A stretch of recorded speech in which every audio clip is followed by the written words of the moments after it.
विनायको विघ्नराजो गौरीपुत्रो गणेश्वरः स्कन्दाग्रजो व्ययः पूतो दक्षोऽध्यक्षो द्विजप्रियः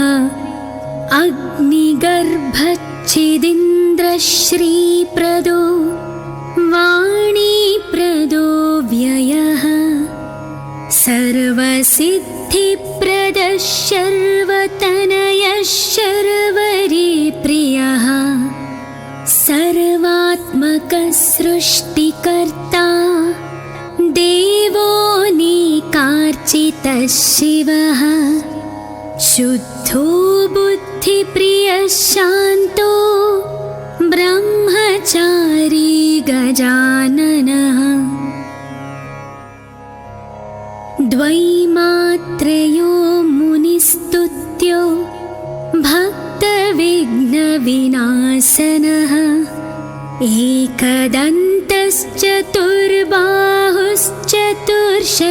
एकदन्तश्चतुर्बाहुश्चतुर्शक्तिसंयुतः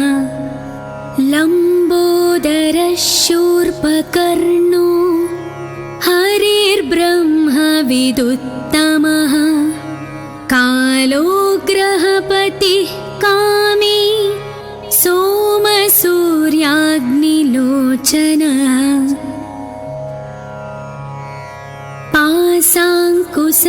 पाशाङ्कुशधरश्चण्डो गुणातीतो निरञ्जनः अकल्मषः स्वयं सिद्धः सिद्धार्चितपदाम्बुजः बीजपूरफलासक्तो वरदः शाश्वतः कृती द्विजप्रियो वीतभयो गदी चक्रीक्षुचापधृत् श्रीदोज उत्पलकरः श्रीपतिस्तुतिहर्षितः कुलाद्रिभेता जटिलः कलिकल्मषनाशनः चन्द्रचूडामणिः कान्तः पापहारी समाहितः आश्रितश्रीकरः सौम्ये भक्तवाञ्छितदायकः शान्तः कैवल्यसुखदः सच्चिदानन्दविग्रहः ज्ञानी दयायुतो दान्तो ब्रह्मद्वेषविवर्जितः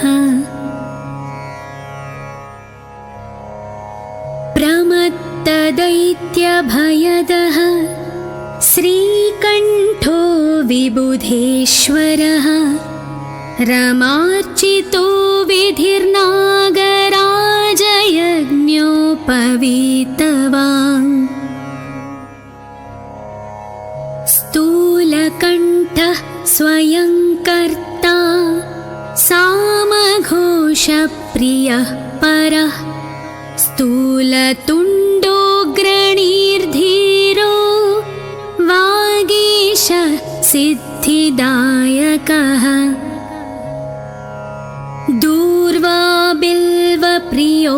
व्यक्तमूर्तिरद्भुतमूर्तिमान्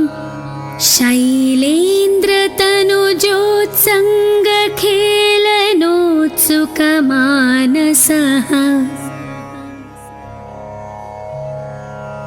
स्वलावण्य सुधासारजितमन्मथविग्रहः समस्तजगदाधारो मायामूषकवाहनः हृष्टः तुष्टः प्रसन्नात्मा सर्वसिद्धिप्रदायकः अष्टोत्तरशतेनैवं नाम्ना विघ्नेश्वरं विभुम् तुष्टावशङ्करः पुत्रं त्रिपुरं हन्तुमुद्यतः यः पूजयेदनेनैव भक्त्या सिद्धिविनायकम्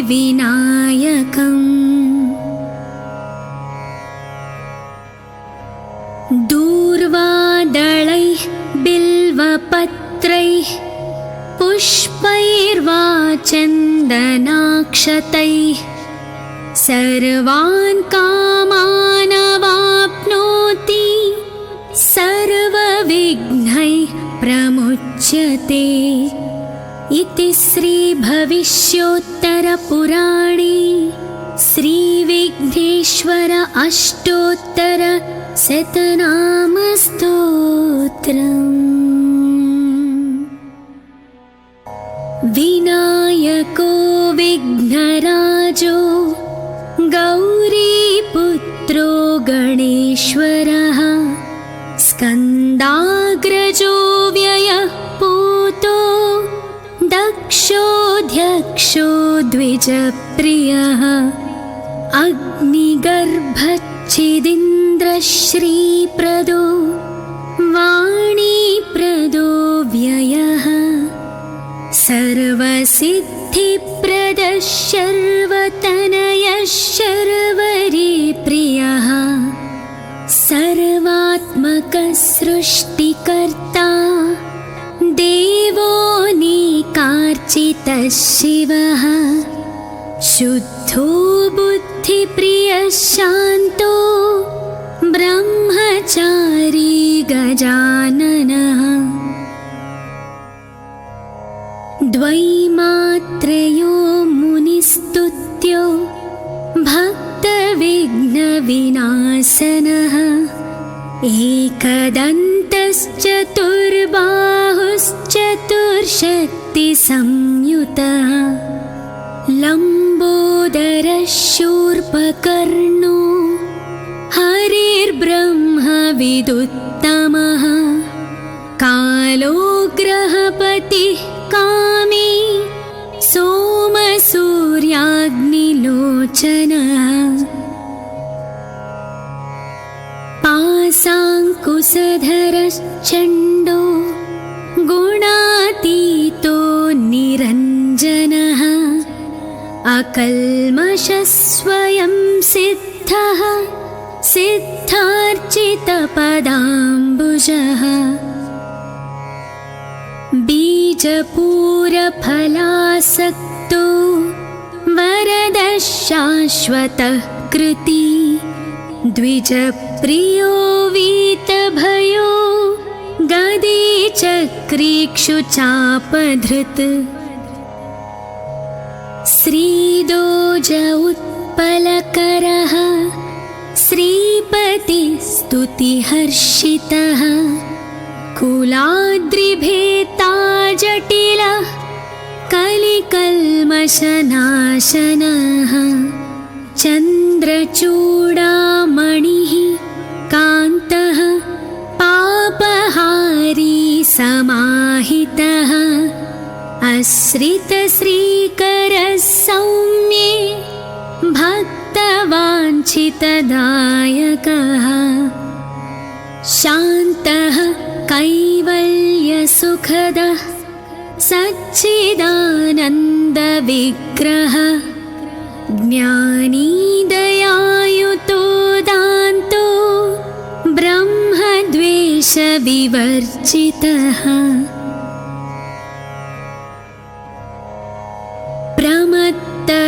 प्रमत्तदैत्यभयदः श्रीकण्ठो विबुधेश्वरः रमार्चितो विधिर्नागराजयज्ञोपवीतवान् स्थूलकण्ठः स्वयं कर्ता सामघोषप्रियः परः स्थूलतुण्डोऽग्रणीर्धीरो वागीश सिद्धिदायकः दूर्वा बिल्वप्रियो व्यक्तवान् शक्तिरद्भुतमूर्तिमान्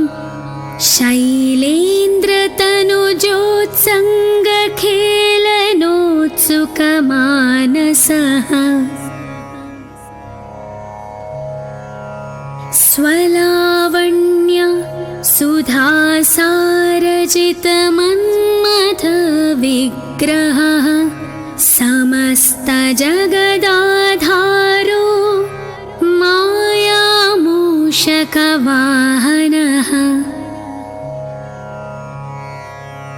हृष्टः तुष्टः प्रसन्नात्मा सर्वसिद्धिप्रदायकः अष्टोत्तरशतेनैवं नाम्ना विघ्नेश्वरं विभुम् तुष्टावशङ्करः पुत्रं त्रिपुरं हन्तुमुद्यतः यः पूजयेदनेनैव भक्त्या सिद्धिविनायकम्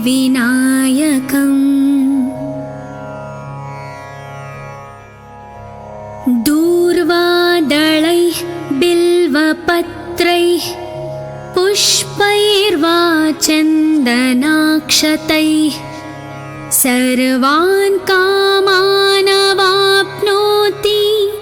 सर्वविघ्नैः प्रमुच्यते इति श्रीभविष्योत्तरपुराणे श्रीविघ्नेश्वर अष्टोत्तरशतनामस्तोत्रम्। विनायको विघ्नराजो गौरीपुत्रो गणेश्वरः स्कन्दाग्रजो व्ययः पूतो दक्षोऽध्यक्षो द्विजप्रियः अग्निगर्भच्छिदीन्द्रश्रीप्रदो वाणीप्रदो व्ययः सर्वसिद्धिप्रदः शर्वतनयः शर्वरीप्रियः सर्वात्मकः सृष्टिकर्ता देवो निकार्चितः शिवः शुद्धो बुद्धिप्रियः शान्तो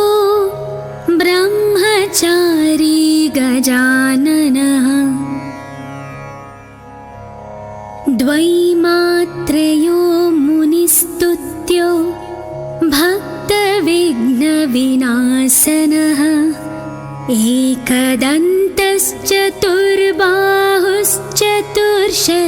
एकदन्तश्चतुर्बाहुश्चतुर्शक्तिसंयुतः लम्बोदरः शूर्पकर्णो हरिर्ब्रह्मविदुत्तमः कालोग्रहपतिः कामी सोमसूर्याग्निलोचनः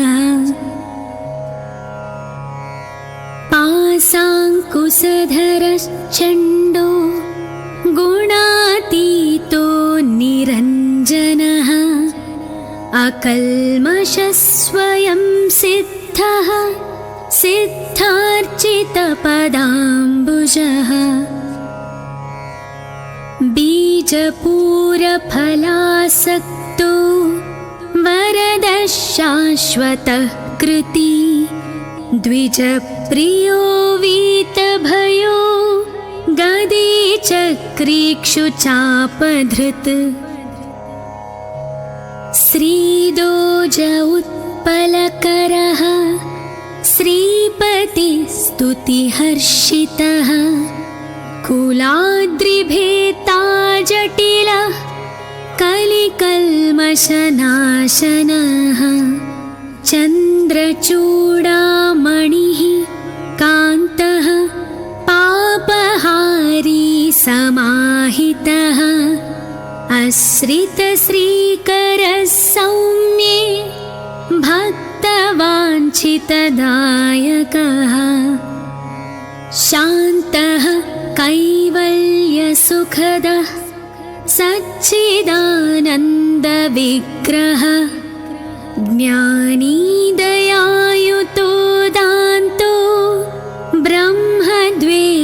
विवर्जितः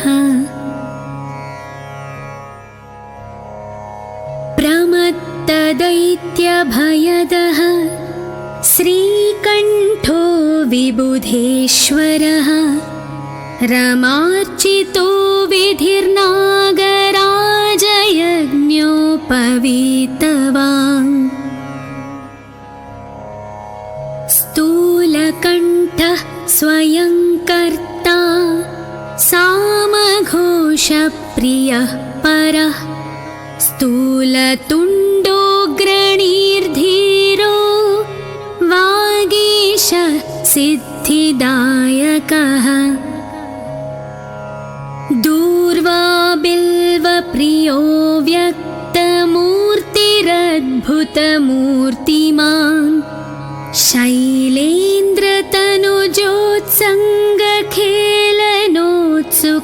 शैलेन्द्रतनुजोत्सङ्गखेलनोत्सुकमानसः स्वलावण्य सुधासारजितमन्मथविग्रहः समस्तजगदाधारो मायामूषकवाहनः हृष्टः तुष्टः प्रसन्नात्मा सर्वसिद्धिप्रदायकः अष्टोत्तरशतेनैवं नाम्ना विघ्नेश्वरं विभुम्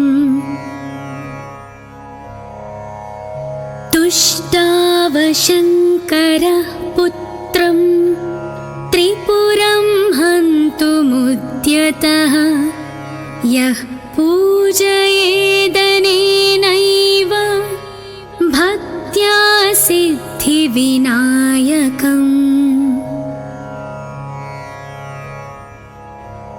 दूर्वादलैः बिल्वपत्रैः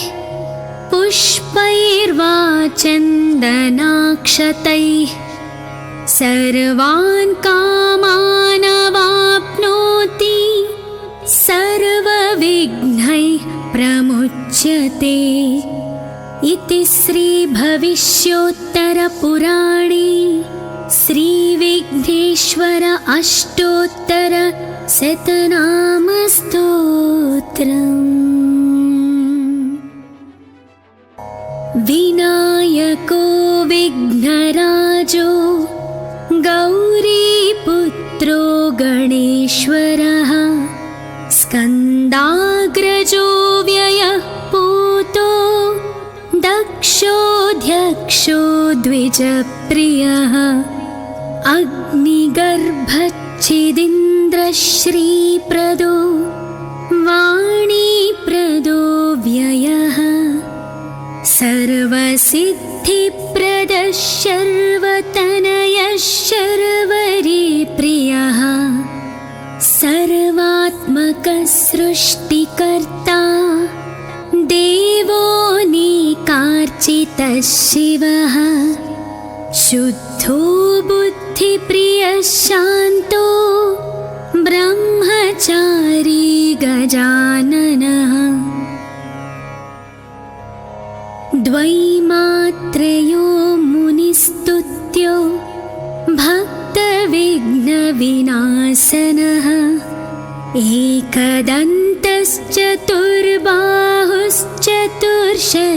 एकदन्तश्चतुर्बाहुश्चतुर्शक्तिसंयुतः लम्बोदरः शूर्पकर्णो हरिर्ब्रह्मविदुत्तमः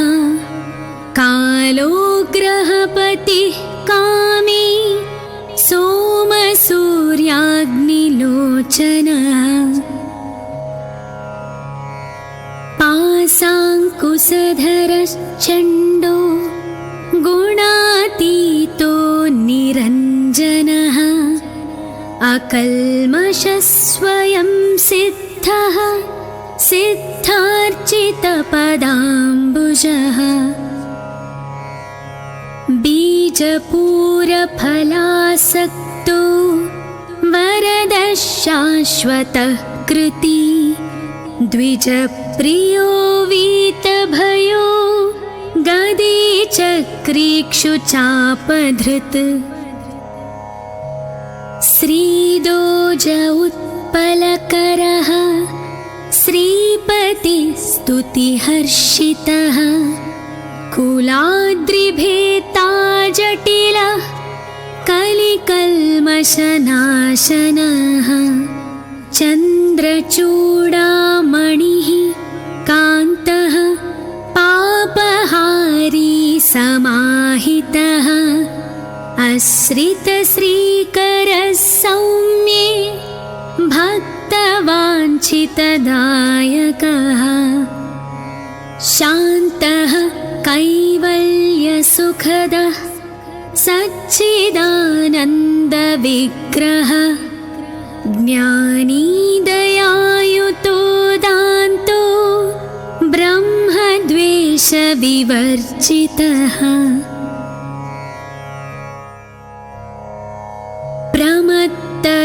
प्रमत्तदैत्यभयदः श्रीकण्ठो विबुधेश्वरः रमार्चितो विधिर्नागराजयज्ञोपवीतवान् स्थूलकण्ठः स्वयं कर्ता सामघोषप्रियः परः स्थूलतुण्डोऽग्रणीर्धीरो वागीश सिद्धिदायकः दूर्वाबिल्वप्रियो व्यक्तमूर्तिरद्भुतमूर्तिमान्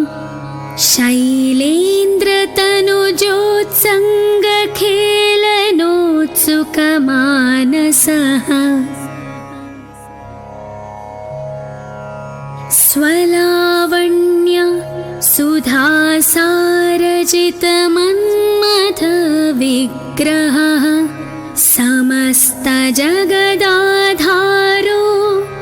मायामूषकवाहनः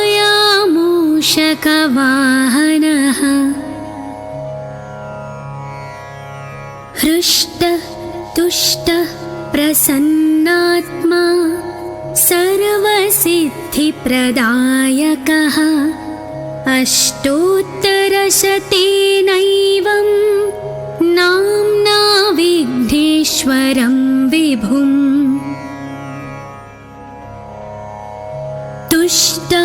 तुष्टावशङ्करः पुत्रं त्रिपुरं हन्तुमुद्यतः यः पूजयेदनेनैव भक्त्या सिद्धिविनायकम्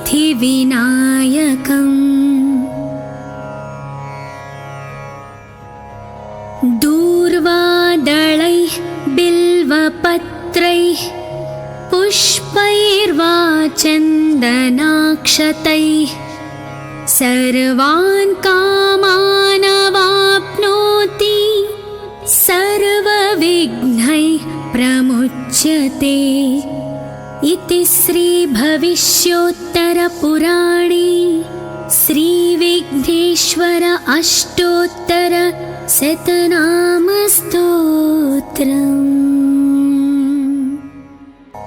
विनायको विघ्नराजो गौरीपुत्रो गणेश्वरः स्कन्दाग्रजो व्ययः पूतो दक्षोऽध्यक्षो द्विजप्रियः अग्निगर्भच्छिदीन्द्रश्रीप्रदो वाणीप्रदो व्ययः सर्वसिद्धिप्रदः शर्वतनयः शर्वरीप्रियः सर्वात्मकः सृष्टिकर्ता देवोऽनेकार्चितः शिवः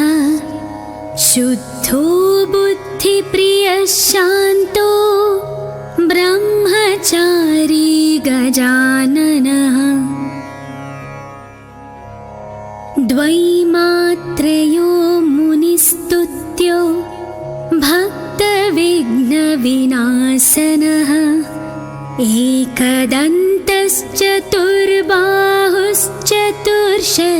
एकदन्तश्चतुर्बाहुश्चतुर्शक्तिसंयुतः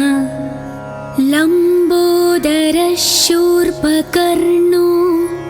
हरिर्ब्रह्मविदुत्तमः कालो ग्रहपतिः कामी सोमसूर्याग्निलोचनः पासाङ्कुशधरश्चण्डो गुणातीतो निरञ्जनः अकल्मषस्वयं सिद्धः सिद्धार्चितपदाम्बुजः बीजपूरफलासक्तो वरदः शाश्वतः कृती द्विजप्रियो वीतभयो गदीचक्रीक्षुचापधृत् श्रीदोज उत्पलकरः श्रीपतिस्तुतिहर्षितः कुलाद्रिभेताजटिलः कलिकल्मषनाशनः चन्द्रचूडामणिः कान्तः पापहारी समाहितः आश्रितश्रीकरः सौम्ये भक्तवाञ्छितदायकः शान्तः कैवल्यसुखदः सच्चिदानन्दविग्रहः ज्ञानी दयायुतो दान्तो ब्रह्मद्वेषविवर्जितः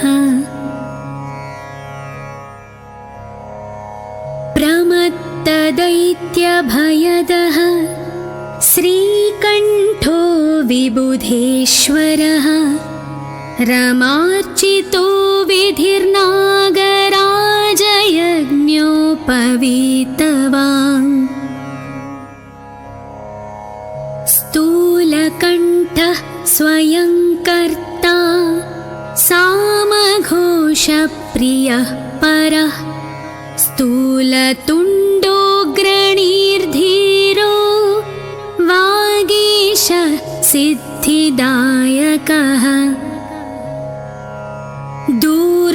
दूर्वाबिल्वप्रियो व्यक्तमूर्तिरद्भुतमूर्तिमान्